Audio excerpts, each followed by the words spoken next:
Deixa ele entrar, pode deixar. Então, boa noite, pessoal. Mais uma noite aí que nós estamos juntos, unidos. Semana passada foi bem proveitoso, né? Foi maravilhoso. A gente saiu com dúvidas.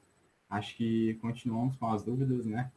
Uma das grandes coisas que eu admiro em Sócrates é a dúvida. É a questão, é o duvidar, é o questionar-se a si e aos outros, as crenças, e o ideal dele de não questionar simplesmente para vencer o argumento, de provar que o que está sendo apresentado está errado, mas sim porque ele busca a verdade. Então é essencial isso. Infelizmente, devido à nossa imperfeição, a gente vem numa crescente de não duvidar das coisas, então a gente tem muita dificuldade de duvidar. A gente tem medo da dúvida, tem medo que isso seja uma heresia. Então a gente costuma não duvidar das coisas. A gente costuma mais aceitar do que duvidar. Quando na verdade a verdade ela não tem dúvida. A gente sempre fala isso. A verdade, os bons espíritos, Deus, de maneira alguma. Eles querem na verdade o contrário, esclarecer todas as dúvidas que nós tivermos. Então, acho que é essencial em um grupo de estudo, né? Como se diz pelo nome, ele tem que prezar pela dúvida e prezar também pela ignorância que todos nós temos. Então, a gente não vai saber de tudo, obviamente. E a gente parou no capítulo 10, eu vou até compartilhar a tela aqui, no item 10 do último parágrafo. No último parágrafo. Quem que vai ler para nós hoje? Qual que é o capítulo, né, do livro? É o 10. É o 10. Eu vou compartilhar a tela aqui, para quem quiser acompanhar. Peraí, um minutinho. É o céu, O céu e o inferno. Isso. O capítulo é o que é o mesmo? É o 10. Capítulo 10. E o item? É o item é 10 também. É tudo 10. E o último parágrafo. Eu vou compartilhar aqui a tela. Um minutinho. Aí, pronto. E quem que pode ler para nós? O João, nosso leitor? Cadê a Ana falando disso, né? Ana tá. Acho que a Ana tá por aí. Então, a Ana não é muito nova. Ela não entrou hoje. Não, mas então, pode ler para nós, por favor, João, por favor. Tudo bem. Certas pessoas fazem uma ideia muito falsa das evocações. Algumas creem que elas consistem em fazer que os mortos saiam do túmulo com todo o seu aparato lúgubre. Somente nos romances, nos contos fantásticos, de almas de outro mundo e no teatro é que se vêem os mortos aparecerem descarnados, saindo dos sepulcros envoltos em mortalhas e fazendo chocalhar os ossos. O espiritismo, que nunca fez milagres, também não produz esse, pois que jamais fez reviver um corpo morto. Quando o corpo baixa à sepultura, não sairá mais dela. Porém, o ser espiritual, fluídico e inteligente, aí não permanece com o seu envoltório grosseiro. Separa-se dele no momento da morte, nada mais havendo de comum entre eles. O que é o Espiritismo, capítulo 2, item 48. Olha que interessante que Kardec está trazendo para nós. De novo, né, que esse capítulo, na verdade, ele é, na verdade, o próprio céu e inferno, né, a primeira parte dele, também a segunda, mas principalmente a primeira, em que é tecido para nós toda a doutrina espírita ali, na perspectiva de como nós encaramos as penas e os gozos futuros. Então, esse é o objetivo, né, o desenvolvimento desse livro, a partir da quarta parte do Livro dos Espíritos. Então, se desenvolve essas questões. E olha que interessante, então, Kardec aqui desmistificando também a ideia das evocações. Então, hoje em dia, se a gente fala para alguém, nós espíritas, que no espiritismo a gente tem evocações, a pessoa assusta, né? Evocação, a gente está acostumado, né? Nome de filme de terror é uma beleza, para colocar invocação, né? Eles colocam, né? Não é evocação, mas é invocação. Então, você fala para alguém, você já tem que falar e fazer uma ressalva logo em seguida. Senão a pessoa acha que, né, já toma uma ideia errônea.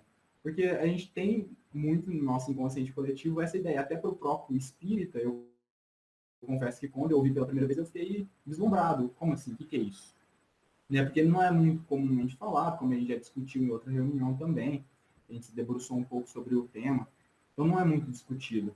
E gera dúvidas mesmo, gera dúvidas, porque é um tema ainda um pouco obscurecido para nós, porque a gente acaba não estudando, né? Peraí, gente, meu gato tá...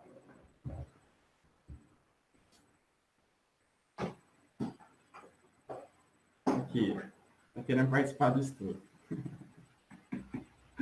Fica quietinho. Bonitinho. Ele fica nervoso por causa da chuva. Nada, ele é danado mesmo, ele gosta de subir nos lugares e derrubar as coisas. Ah, Mas aí, o meu gente, cachorro pode falar, Marlene. Deixa ele quietinho. fala que quando chove, o meu cachorro quer sair correndo para o quintal, fica louquinho da vida. Mas pode continuar.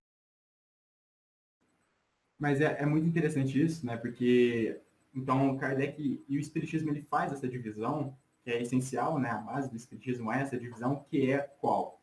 A divisão entre espírito e corpo. Não é a mesma coisa. Espírito é uma coisa, o corpo é outra. Então, o corpo é um instrumento do espírito aqui na encarnação, aqui no plano terrestre. Mas não é, nós não somos o corpo, né? Nós temos o corpo, nós somos espírito. Então, nós não temos o espírito, nós somos um espírito, né? Então, olha que lindo essa mudança. Então, o que morre, o corpo que está ali, que é enterrado, não somos nós. Não somos nós. É a nossa veste momentânea. É o nosso instrumento, né? Que acabou chegando o fim, e ele está ali, e ele é diferente do espírito.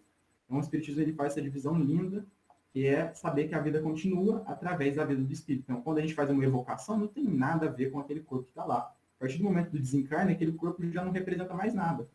Não. Aquele corpo já não representa mais nada. Então, isso que é magnífico, que vislumbra, né?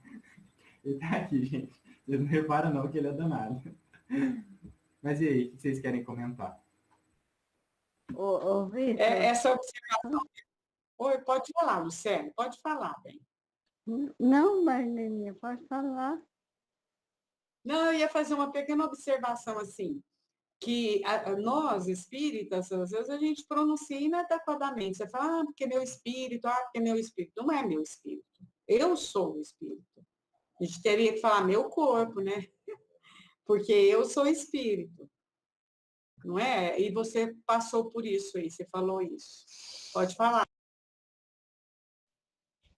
Então, né, já que você incentivou a questionamento, né, e você sabe, né, isso comigo, é comigo, né?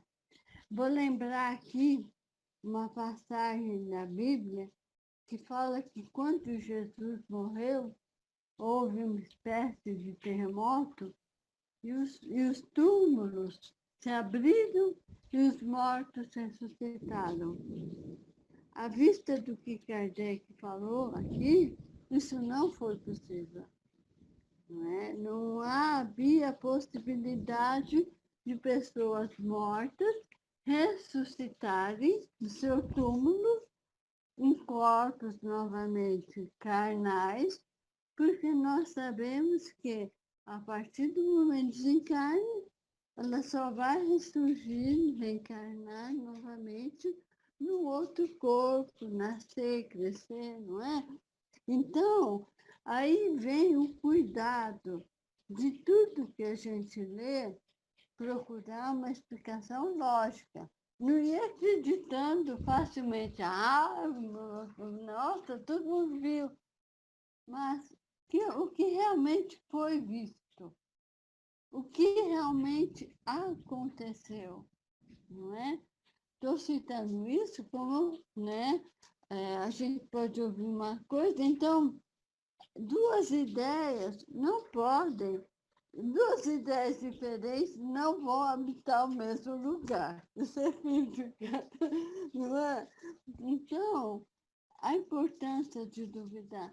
Inclusive, parece que um dia eu li uma explicação de Kardec a respeito, né? E agora, lendo esse trecho, eu vejo a resposta clara, pura, cristalina, não é? Concorda comigo, Vitor? Com certeza, né? Kardec, ele buscava ao máximo, ele era a representação disso, ele buscava ao máximo elucidar todas as questões. Então, a gente sabe, né, a obra fundamental, que funda o Espiritismo, o Livro dos Espíritos, ele é baseado inteiramente em perguntas. E o Kardec não tinha medo de perguntar, gente. Ele perguntava de tudo. Se ficava alguma dúvida, ele questionava. Não porque ele duvidava da existência dos espíritos. A gente não tem que fazer essa separação, porque a existência dos espíritos já está comprovada. Então, a obra espírita, ela comprova a existência do espírito. Quando a gente duvida sobre o que está sendo colocado, a gente está duvidando do argumento do espírito, da fala dele. Não do espírito, da existência dele. Nada disso. Então, o objetivo é chegar à verdade. É sempre esse questionamento com o fim da verdade, visando a verdade. E Kardec, ele era a representação disso. Então, quando a gente lê na Revista Espírita, em todas as obras, tem uma abertura para questionamento. Então, ele questiona alguma coisa, coloca uma dúvida. E os espíritos elucidam sempre. Aqueles pontos que ainda não podem ser elucidados, porque a gente não tem capacidade cognitiva de entendimento, os espíritos falam, ó, isso vocês ainda não conseguem entender. Tenha paciência que no futuro vocês entenderão, ou quando você desencarnar, enfim. Mas os espíritos sempre são claros, eles não deixam nada místico para nós, né? São sempre claros, não ficam com um obscurantismo, não buscam isso de maneira alguma. Eles sempre buscam jogar a luz da verdade em todos os pontos que estão sendo tratados. E a verdade muitas vezes também a gente sabe disso, falar, olha, tenha paciência, não é agora o momento de entender isso. Isso é uma questão simples. Muito simples. Um exemplo que eu adoro dar é se a gente pegar, por exemplo, voltar 500 anos atrás e levar um celular para uma pessoa que vivesse ali no fim da Idade Média. Imagina a cara que essa pessoa ia olhar para a gente. E na hora que a gente falasse o que esse celular é capaz de fazer, a pessoa não ia acreditar de maneira alguma. De maneira alguma a pessoa ia acreditar. Só um muito otimista poderia pensar que seria possível. Você fala assim para ela, olha, tem como eu pegar aqui e ligar para outra pessoa que pode estar lá do outro lado do mundo, por vídeo. Vou ver ela e vou falar com ela. A pessoa ia ficar deslumbrada. Mas por que ela não ia entender naquele momento? Ela poderia até acreditar, mas ela não ia entender, porque iriam faltar ferramentas, ia faltar o básico para que ela conseguisse construir esse raciocínio. Então, por exemplo, como é que você vai explicar para a pessoa a existência do celular, o funcionamento dele, se ela não conhece a eletricidade, se ela não conhece a tecnologia daquele período? Então, tem premissas que são necessárias anteriormente ao conhecimento em si, a algumas ideias, que elas precisam ser construídas. Então, não adianta a gente querer falar de uma coisa se a gente não consegue ainda ter a capacidade de compreender ela. E a gente tem que ter, obviamente, essa humildade de saber aceitar que tem coisas que estão além do nosso entendimento. E não é que os espíritos não queiram falar. Muitas vezes eles até se esforçam para fazer uma síntese, de tentar dar uma ideia para nós. Eles muitas vezes falam, olha, a linguagem humana ela ainda é muito pobre, ela é muito parca. Então é difícil para nós expressarmos tantas maravilhas, tantos avanços nas vossas palavras. Mas eles mesmo assim se esforçam. A gente vê isso diversas vezes. Olha, eu vou tentar fazer um esboço do que eu sinto, do que eu vejo, do que eu presencio. Tem até uma passagem de uma duquesa, se eu não me engano, no próprio Céu e Inferno, a gente vai passar por ela, em que ela disserta um pouco sobre o que era a felicidade para ela, onde ela estava, que foi um espírito bom aqui na Terra, era uma pessoa boníssima, e ela tenta fazer um esboço, mas ela fala, é difícil eu expressar para vocês, porque o que eu presencio faria o próprio arco-íris se empalidecer, de tão belo que é, de tão sublime que é. Então, as coisas mais lindas aos vossos olhos seriam pouco ao que eu vivo aqui. Então, é difícil explicar. Faltam elementos. É uma coisa simples, né? Uma simples lógica, a gente já consegue entender isso. E a gente precisa, obviamente, ter essa paciência e humildade para esperar até que chegue o tempo que a gente consiga compreender todos os ensinamentos. Né? Não adianta querer pular do começo do livro para o final, né? Vão faltar ali grande parte do entendimento. Vitor, a gente esquece que hoje aqui, né, nós estávamos lá atrás, né? A gente viveu lá atrás. A gente pode ter vivido antes de Cristo, Jesus, depois de Cristo, na época dele, e não ter entendido nada, não é? E hoje a gente tem um outro entendimento, a gente consegue entender. Quando a gente voltar, a gente vai entender ainda muito, muito melhor. Então, a gente tem que ter a humildade de perceber isso, que nós não temos condições de realmente compreender perfeitamente, mas questionar, ao meu ver, é humildade, não é? É boa vontade, porque a preguiça faz a gente, você me falou isso, tá bom, e vou repetir feito um papagaio. Não vai surtir efeito no meu espírito, ele não vai, né, se interessar por mais coisa, não é? A gente tem que ter aquela vontade de ir além. E eu aceitar uma resposta pronta não vai me fazer ir além e nem modificar o meu espírito, não é? Não é verdade? Então, eu, você, Maria, todos aqui no grupo, já vivemos um momento onde toda essa nossa compreensão era muito, muito mais limitada, né? Com certeza, Lucélia. E, inclusive, toda resposta, né, ela precisa de uma dúvida antes. Então, a gente não tem que ter medo de duvidar, independente do que fosse a resposta. Não ficar tentando prever o que vai ser respondido, mas questionar logo. Analisa, obviamente, sempre a pergunta que a gente vai fazer, independente para quem seja, encarnado ou desencarnado, mas não temer as respostas, né? A gente tem que estar sempre aberto a ser refutado, né? A ser desmentido. Então, é o nosso objetivo como espíritos imperfeitos. Senão, senão, como que a gente vai saber se o que a gente pensa é certo? Exatamente. Não é? Eu vou ficar acreditando numa coisa que eu acho que está correta?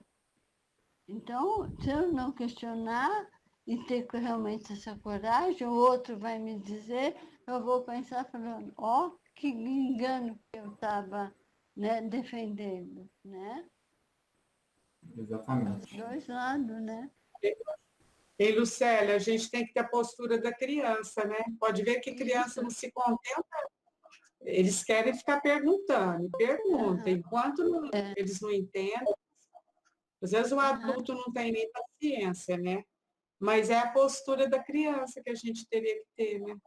Realmente, né? Crescer, ficar adulto, mas continuar com esse questionamento infantil, né? Exatamente. O Davi queria comentar? Pode falar, Davi. Obrigado. Então, eu queria, na verdade, fazer 2 comentários. Um deles, eu recomendei aqui no chat para vocês uma leitura da Revista Espírita de novembro de 1859, que fala, o título é, né, Devemos publicar tudo quanto os espíritos dizem. É um artigo bem interessante e mostra a problemática de acreditar em tudo que se lê, sem questionar, sem a gente buscar ali, cruzar os dados e tudo mais, né?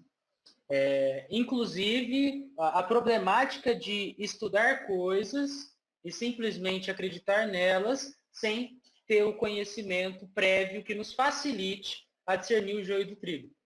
Então, isso nos motiva exatamente conhecer o Espiritismo e não simplesmente fazer um bolo, né, juntando vários componentes. E o outro ponto também que eu queria aqui trazer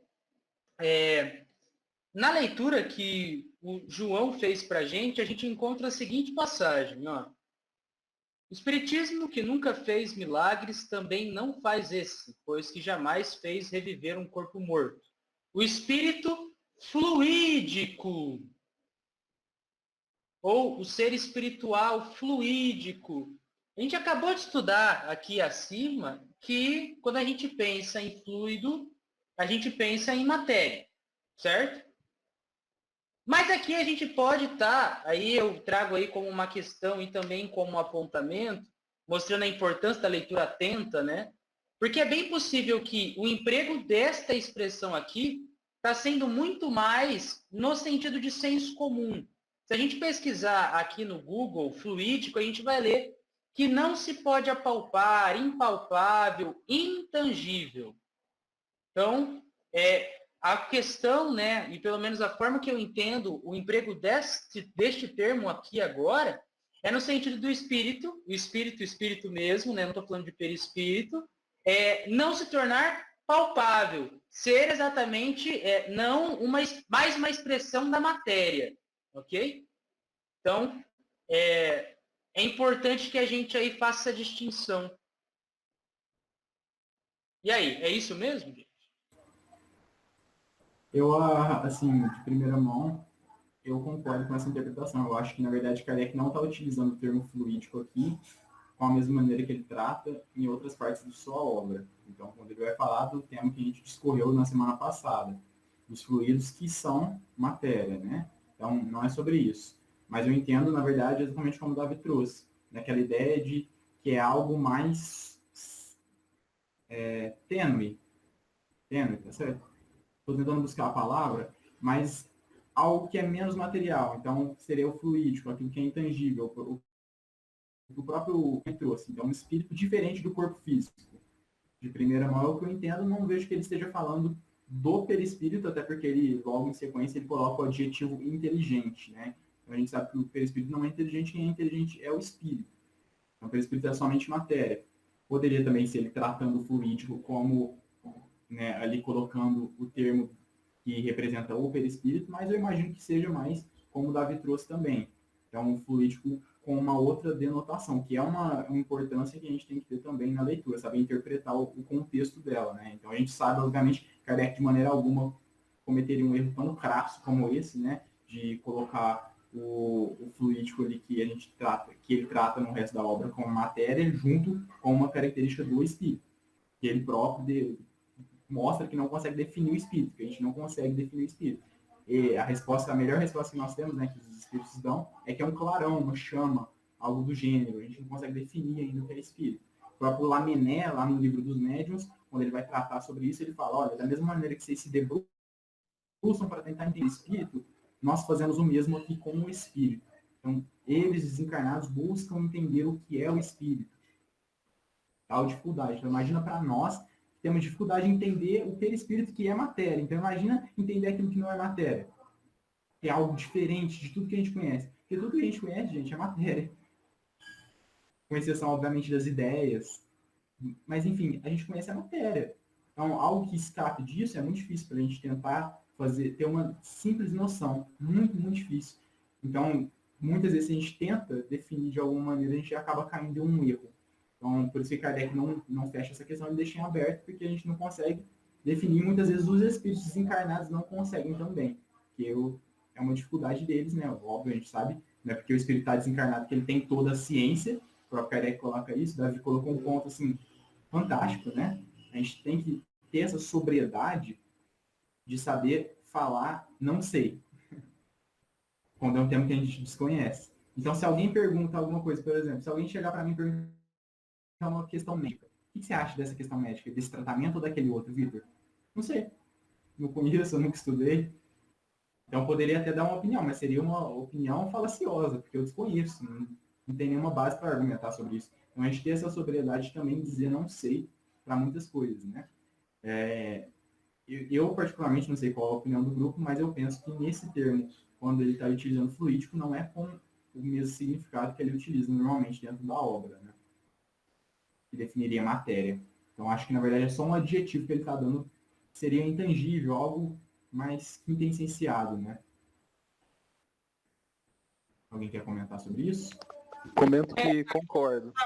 Ele está fazendo a contraposição com o corpo que é material. Por isso que ele usou esse termo, né? A gente volta naquilo que nós já conversamos, na falta de palavras para definir, né? A luz, definir a luz é um cego, né? Então, acho que aí, de repente, na falta de palavras, Eu também não sei, Vitor, se outra tradução também está fluídico, né? De repente também foi a tradução, né? Mas na falta de palavras é isso mesmo. Acho que ele quis expressar isso o que é intangível, né? E aí usou essa expressão fluídico, né? Não na expressão de fluidos, que a gente já viu que é matéria. Teria que ver se tem outra tradução, qual que é o original, né, no francês. A gente já pode dar uma olhada nisso, né? Não sei, tem alguém aqui que fale francês? Arranho. Eu Bonjour. arranho. Bonjour. É porque aqui tem como fazer a comparação, né? Seria interessante. Porque aqui tem como fazer a comparação. Eu posso pegar. Você tem aí em francês, né? Tem que escolher dois, cara.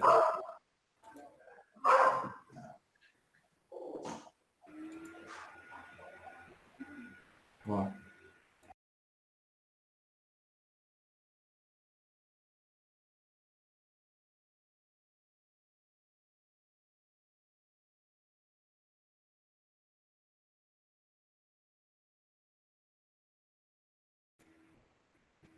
Ó, que legal, viu? Por isso que a gente recomenda o Kardec Perde, gente. A gente consegue comparar o original francês, né? Para quem, obviamente, fala francês.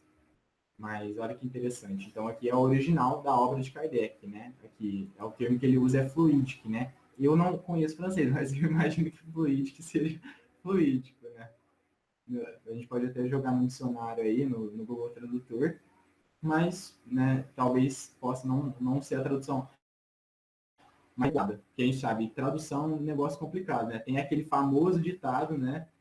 Tradutor e traditore, né? Que é o tradutor ele costuma ser um traidor, na verdade, muitas vezes, porque ele acaba traindo o texto original. Mas aqui eu imagino, pelo menos, né, que seja o termo mais adequado, talvez. Não sei, porque eu também não tenho experiência, né? A gente teria que ver. Mas Pelo a Cristiano pegou no ponto principal aí. pelo contexto, eu acho que é esse mesmo. Ele não usou o fluídico mesmo para definir matéria, não. Acho que o fluídico foi isso, ainda mais pela comparação que ele está estabelecendo aqui. Ele realmente está querendo separar o corpo do espírito. Ou seja, eu acho que o fluídico é bem nesse sentido mesmo, de ser intangível e quintessenciado mesmo. Exato, o contexto ele explica para a gente, por isso que a gente tem que ter essa leitura atenta, nunca somente de partes, porque ele está fazendo uma contraposição de ideias, então ele está representando um corpo grosseiro, material, ele está representando também um espírito. O que é o espírito? Gente, é difícil de definir. Então, como é que ele define o espírito aqui? A melhor característica é inteligente, é o ser inteligente, a gente sabe disso, mas fisicamente, nem sei se eu posso usar esse termo, como é que a gente define a constituição do espírito? Não tem como. Então, acho que ele foi mais nesse quesito dele querer mostrar para nós que é, na verdade, algo intangível, que está além da matéria, não é matéria, é algo quintessenciado, né? Então, é além do que as palavras podem descrever para nós. E também pela sequência que tem, né? Então, ele está adjetivando o termo ser espiritual. Então, a gente sabe, como eu disse, né? Kardec de maneira alguma cometeria um erro tão grave como esse, um erro simples, né? Então, colocar ali o espírito como matéria, sendo que o ponto principal do espiritismo é diferenciar o espírito da matéria, então é uma base do espiritismo, de maneira alguma ele cometeria esse erro. Então, acho que a gente pode, de certa maneira, pelo menos, né, acabar concluindo aqui de primeira mão, que seria, na verdade, um adjetivo que ele está utilizando como um sinônimo de intangível, algo que está além da matéria, mais que quintessenciado mesmo. Ô, Vitor, ele usa o termo fluídico mesmo, que é fluidic. É fluídico no sentido de etéreo, né? De etéreo mesmo. Ah lá, exato. Etéreo é uma palavra muito boa. Acho que seria um sinônimo, né? Assim, que a gente tem muita dificuldade. Como a gente está falando aqui, a gente tem muita dificuldade de entender o espírito. Minha ponta é minha quer dizer, diferente do corpo grosseiro. Como que está aí? Deixa eu ver como está aqui no. É a mesma, está bem traduzido, sim, é isso mesmo. É fluídico no sentido de etéreo, né? É isso mesmo. Realmente, até como a gente está falando aqui, tem essa contraposição, né? O espírito etéreo, fluídico e o corpo grosseiro, material. Então, ele está fazendo uma contraposição de ideias, né? Representando para mostrar para nós a diferença que existe entre espírito e corpo, que, na verdade, nós somos espírito e não corpo. Então, acho que... O que você acha aí, Davi? Que a gente pode fechar mais ou menos dessa maneira, pelo menos por enquanto? Não, perfeito, perfeito. Eu trouxe isso mesmo para a gente ter como base no nosso estudo não só a leitura, né? Mas que isso é uma coisa que meu pai me falou uma vez e eu não tirei da cabeça, né? Não só ler, mas estudar. Então, a gente pegar coisas ali e buscar exatamente traçar esses paralelos para buscar compreender o que provavelmente a gente, para se aproximar do mais provável a ser entendido ali. Valeu. Perfeito. Ô, Vitor, aqui eu acho que realmente assim, subtende-se que nós sabemos que o espírito depende do perispírito, né? Que é etéreo, certo? E quando ele se separa do corpo carnal, grosseiro, a separação é definitiva. Então, nesse contraponto, eu acho que não tem como a gente confundir, né? Pelo menos eu entendi assim, ó, o espírito nesse corpo etéreo, fluídico, né? Separou do corpo material e não tem como voltar, né? Então, esse fluídico aqui, eu acho que ele não se explicou melhor, porque ele sabia que a gente ia, né, subentender, não é? Não tem como, né? Mas é bem interessante pensar nisso detalhadamente, né? Como o Davi falou.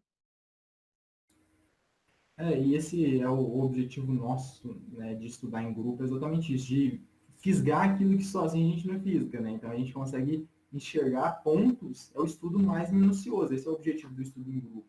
Então não é a gente passar correndo aqui pelo céu e inferno e ler com pressa e comentar com pressa, a gente debruçar sobre a obra de Kardec e buscar entender cada conceito. Óbvio que a gente poderia fazer o contrário, mas nosso objetivo não é esse, a gente não tem pressa para terminar a leitura, né? A gente tem só toda a eternidade aí, somos espíritos mortais, então a gente tem muito tempo, não precisa ter pressa. Então a gente vai preocupar exatamente com isso, né? Por isso. O que o Davi levantou é interessante mesmo, porque se alguém um dia nos perguntar, como vamos explicar o que está em todo o contexto, né? Agora a gente já sabe, né? Exatamente. Foi interessante o Davi chamar a atenção para a gente se atentar ao fato do que a gente não consegue definir, né? Igual nossa definição é muito pobre, né? De conceitos. Aqui, deixando muito claro aqui no final, nada mais havendo de comum entre eles.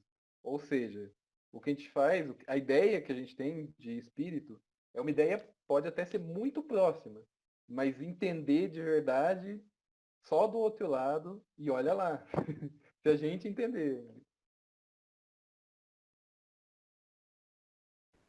Exatamente. É o exemplo que eu dei do Lamené. Então, eles estão lá, do outro lado, os espíritos, e o Lamené, a gente sabe, um espírito bom, então já é um espírito ali de um escola um pouco maior do que o nosso, e está ali ainda buscando entender o espírito.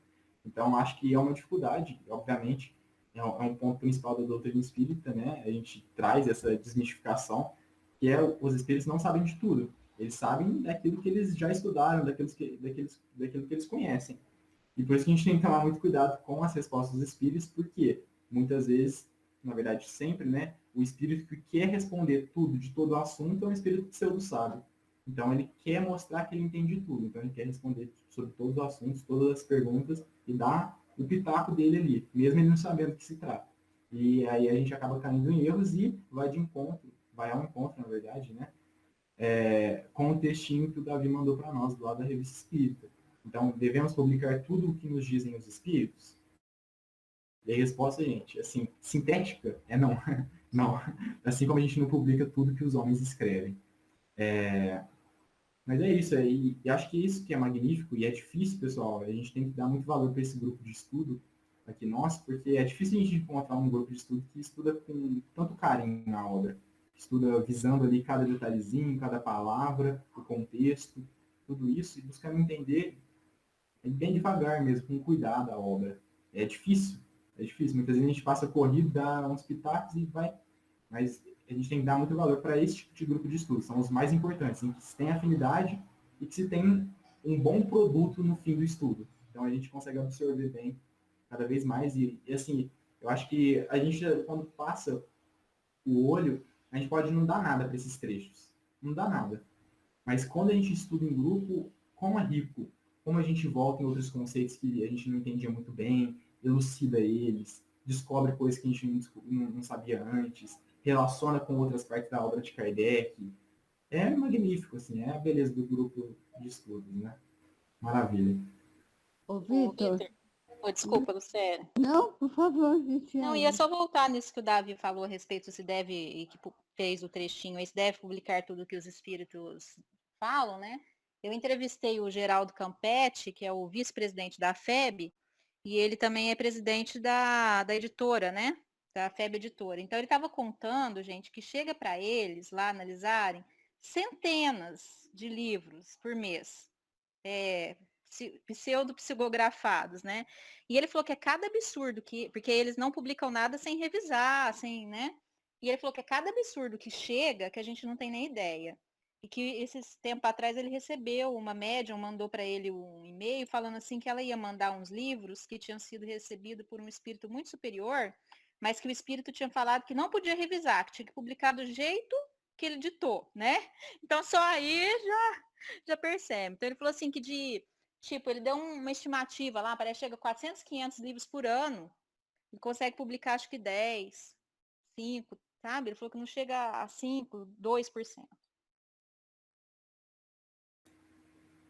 Olha isso, para a gente ver, gente. Olha quanto conteúdo, né, é produzido e quanto disso a gente realmente se utiliza, tem proveito. E os espíritos mistificadores é o que eles mais querem. Não sei se vocês lembram de um trechinho que eu trouxe aqui no nosso estudo, de que o médium vai até Kardec e fala para Kardec, ó, o meu espírito amigo, enfim, não lembro qual termo que ele usa, ele quer falar com você, ele insistiu para que eu viesse. E aí ele começa a psicografar e aí ele começa a tecer uns elogios, começa a colocar pontos e fala que não deveria questionar o que ele fosse colocar ali. E aí o Kardec fala, olha, você pode parar já que a gente já sabe qual tipo de espírito nós estamos tratando, né? Então ele acabou sendo muito ingênuo de achar que ele fosse vir até aqui e nos enganar dessa maneira, né? Então olha como Kardec era, né? Ali com o pezinho atrás, vigilante mesmo. Infelizmente a gente perdeu muito disso, gente. É triste a gente pensar dessa maneira, porque a gente acabou perdendo mesmo, devido realmente à nossa imperfeição. Então, pós-Kardec, a gente acabou fazendo uma mistureba ali de algumas coisas, mas a gente sabe que está tudo na providência divina e as coisas vão se acertar com o tempo. A gente tem que ter fé. Ô, Vitor, agora nós aprendemos que a gente não pode sair por aí falando que Lázaro ressuscitou no terceiro dia, né? Não ressuscitou, né? Nem a menina, nem houve nenhuma ressuscitação da parte de Jesus, porque isso não é correto, não faz sentido nem científico, né? E muito menos a luz de Kardec, né? Então, qualquer dúvida, lá no Evangelho, Kardec deixou explicado, né? Bem explicadinho. Então, a gente não deve falar mais isso, né? Porque realmente não coaduna com o que nós acabamos de ler, né? Isso é muito bom. Exatamente. Até antes do Céu e Inferno, a gente estava estudando um livro, eu não lembro qual o nome, já faz bastante tempo que a gente está estudando o Céu e Inferno, mas o livro ele definiu muito bem a diferença do estado letárgico. Ele explicou muito isso, principalmente à luz doutrinária. E esse estado letárgico explica muito do que aconteceu com Lázaro ou com essas meninas, né, na passagem. Eu lembro que foi esclarecedor quando eu li, quando a gente estudou junto. Marleninha, não sei se lembra o nome do livro que a gente estava estudando antes. Nós estávamos naquela apostila do ESG. Aí eles indicavam um livro, né? Deve ser livro dos espíritos. No livro dos espíritos tem esse assunto. Estado de letargia, né? É isso mesmo. Nós estudamos sim, João.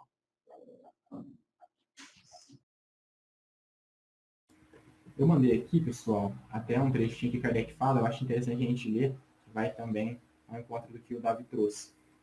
Kardec diz, ô Davi, você joga aí no Kardecpedia, que eu estou sem a referência específica de aonde que é o trecho, joga o trecho aí para nós, por favor, você já vai encontrar a referência, você coloca aqui também. Eu só tenho o texto. Ele diz, olha, aplicando estes princípios de ecletismo às comunicações que nos enviaram, diremos que em 3.600 há mais de 3.000 que são de uma moralidade irreprochável e excelentes como fundo, mas que desse número não há 300 para publicidade e apenas 100 de um mérito inconteste. Considerando-se que essas comunicações vieram de muitos pontos diferentes, inferimos que a proporção deve ser mais ou menos geral. Por aí pode-se julgar da necessidade de não publicar inconsideradamente tudo quanto vem dos espíritos.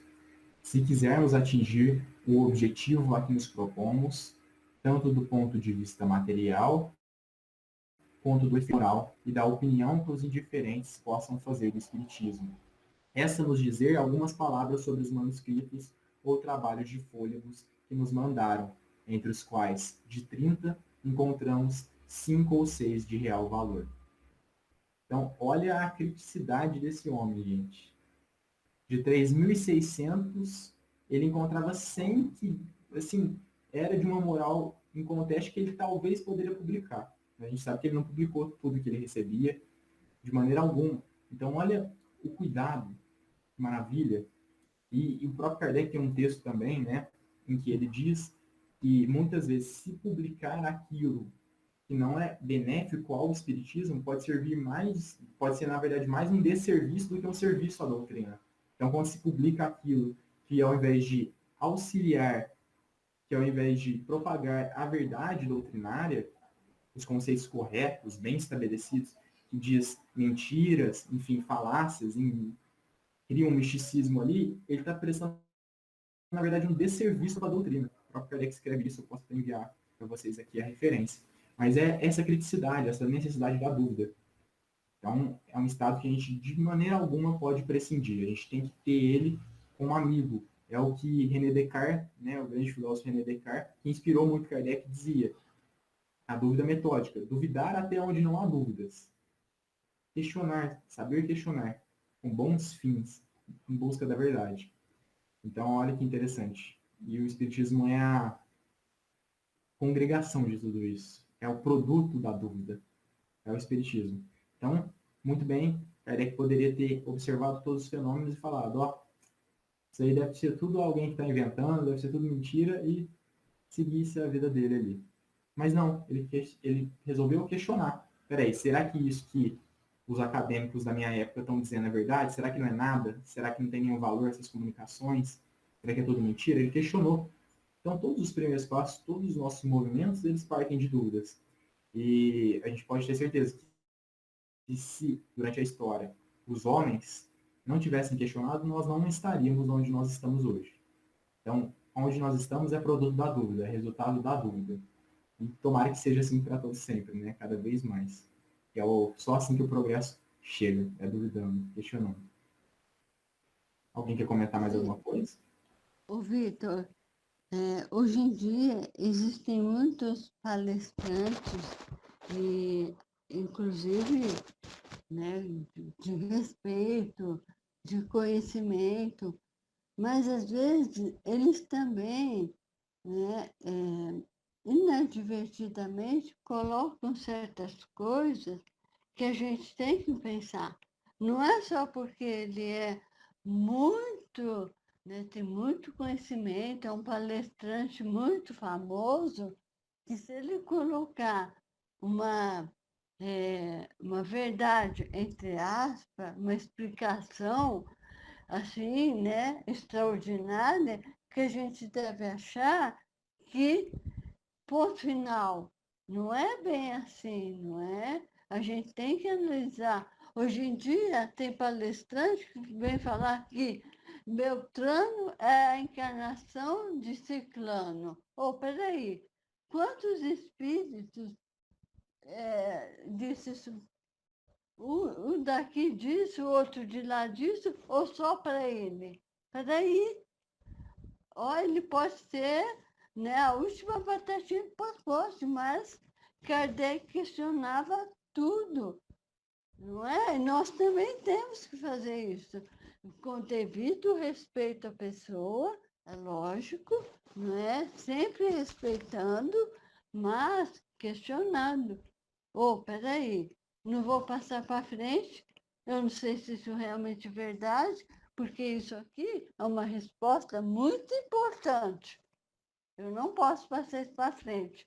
De repente, vou falar, o Vitor é a encarnação de Santo Agostinho de Hipona. E todo mundo vai acreditar? Peraí, não é bem assim, entendeu? Bom senso, gente, sempre. É o que Kardec deixou ali, ó, muito claro para a gente. Então, além de questionar, ficar sempre, ó, atento. É muita informação, muito médium dando informação, e a gente tem que entender também que o ser humano tem o ego, né? Isso nós temos, isso a gente tem que tomar muito cuidado, e de repente ele pode cometer um deslize, às vezes até sem ele se dar conta, não é? Então, eu espero não ter falado nada, mas é o que eu tenho, assim, errado, porque é o que eu tenho observado muito ultimamente, né? Tá certíssimo, Lucélia. É exatamente isso, né? O Davi colocou o Sócrates aqui de novo. E, assim, gente, é admirável ver Sócrates. É admirável estudar Sócrates. Porque ele era, e por isso que a ideia que admirava tanto a doutrina socrática, porque o Sócrates representa muito bem o que o Espiritismo traz. E por isso, Kardec coloca Sócrates e Platão como precursores do Espiritismo. Porque a doutrina deles é de uma semelhança, assim, quando você estuda. Quando eu estou tendo aula de Sócrates na faculdade, parece que eu estou assistindo uma palestra espírita. Então, assim, é fantástico, gente, é fantástico. Porque ele questionava mesmo, ele não, tem uns diálogos de Platão, em que narra Sócrates, em que ele vai tentar discutir sobre a virtude, ele quer descobrir o que é a virtude. E aí ele vai questionar Mênon, que era uma pessoa que fazia discursos públicos, era uma pessoa respeitada. Ele começa a questionar, e aí chega um momento que o Mênon fala, olha, Sócrates, você é como se fosse aqueles peixes elétricos, porque você está me deixando em estado de entorpecimento. Porque eu achava que eu sabia o que era virtude, e eu estou descobrindo agora que eu não sei, eu não faço ideia do que seja. Eu que já discursei para públicos sobre virtude, não sei o que é. Olha isso. É o que Sócrates chama de estado de aporia. Ou seja, quando você chega numa dúvida em que você não consegue sair daquilo naquele momento.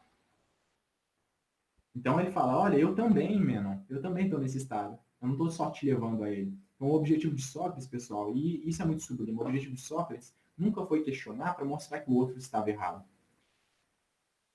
Mas o objetivo dele era buscar com que os homens, através de suas refutações, ou seja, demonstrando que aquela crença está errada, era mostrar aos homens que eles devem melhorar, que eles devem prezar pela verdade. Então ele buscava, na verdade, a melhora dos indivíduos, dos seus concidadãos. Esse era o objetivo dele. E ele foi morto por causa disso, né, gente? Sócrates foi condenado à morte por causa que ele era essa pessoa chata que ficava perguntando. E hoje em dia, graças a Deus, a gente já não pelo menos, né, em grande parte, a gente já não desencarna mais por causa disso. Graças a Deus. Então a gente pode questionar sem medo, pode ser quem for, pode ser o palestrante mais respeitado do mundo, porque a gente está questionando é o argumento, não é ele. A gente tem que ter o maior respeito pela pessoa sempre. Por mais vil que a pessoa seja, a gente tem que ter respeito por ela, a gente sabe disso. E amor, como diz Jesus. Então a gente tem que ter amor, tem que ter respeito, mas a gente tem que questionar a ideia, né? Então a gente tem que repetir constantemente o que Kardec abre na introdução da Revista Espírita de 1858. Discutiremos, mas não disputaremos. Ou seja, é discussão de ideias, não de pessoas. Não sou eu contra o Davi. É a minha ideia contra a do Davi. E que prevaleça a verdade. Eu não tenho nada a ver com a minha ideia. Eu estou professando ela porque até aquele momento ela me convenceu. Mas na hora que eu for convencido ao contrário, eu tenho que aceitar aquilo. Ou então eu não sou partidário da verdade, eu sou partidário da minha opinião. Então, é um ponto que a gente tem que ter. E ele é tão simples, gente. Ele, logicamente falando, ele é tão fácil, é tão simples. Infelizmente, a gente ainda prevalece muito, tem muito consentimento com a mentira, com o erro. Então, o próprio Erasto diz uma comunicação belíssima, que é preferível negar 10 verdades do que admitir uma mentira sequer. Então, é preferível negar verdades do que admitir a mentira. E o que o Davi colocou aqui para nós, no chat, do trecho que eu tinha citado, que essa espécie de adeptos, ou seja, esses adeptos que tudo querem publicar, que são entusiasmados, exaltados, creem em tudo que os espíritos dizem, é mais nociva do que útil à causa do espiritismo. São os menos aptos para convencer a quem quer que seja, porque todos, com razão, desconfiam dos julgamentos deles. Graças à sua boa fé, são iludidos, assim por espíritos mistificadores, como por homens que procuram explorar-lhes a credulidade. Ou seja, é a ingenuidade daquele que vê tudo, acha tudo muito lindo e acredita. Porque o espírito mistificador, gente, por isso que os pseudo-sábios, eles são os mais perigosos. Porque eles não vão deixar na cara, eles não vão escancarar o erro pra gente ver. Eles vão adornar a fala deles de belas palavras, vão colocar uma verdade ou outra no meio do texto, para a gente acreditar no que eles estão falando. Eles colocam um absurdo no meio da verdade. Então eles não vão ser grotescos a ponto de mostrar o erro ali escancarado. Isso não é característica de espírito pseudo-sábio. O pseudo-sábio, ele quer realmente enganar, ele sabe como fazer isso. Ele é esperto. Por isso que a gente tem que duvidar. E como a gente sabe, a gente reitera aqui toda reunião, os bons espíritos, eles não temem as perguntas. Então, a gente tem que sempre questionar. O que fica aí para nós é a dúvida metódica, como diz René Descartes. E a gente finaliza a reunião dessa maneira, né? Às 9 horas em ponto. Alguém quer comentar? Mais alguma coisinha? Parabéns a todos nós, né? Foi maravilhoso. Como sempre. É um grupo de estudo abençoado. Então acho que a gente pode passar para a prece. E com isso, a chuva parou, Vitor. Parou na minha casa, né, de vocês. É que São Pedro para o estudo com nós. Choveu ideias aqui e a chuva parou. É. São Pedro veio estudar com o Sr. Inferno com a gente, veio aqui inspirar. Maravilhoso o estudo de hoje, parabéns. Maravilhoso, né, Lucélia? Maravilhoso, parabéns. Olha o Tom, hein, gente? Olha o Tom, hein, dando palpite dele. Parabéns mesmo. Então a gente já quer adiantar já.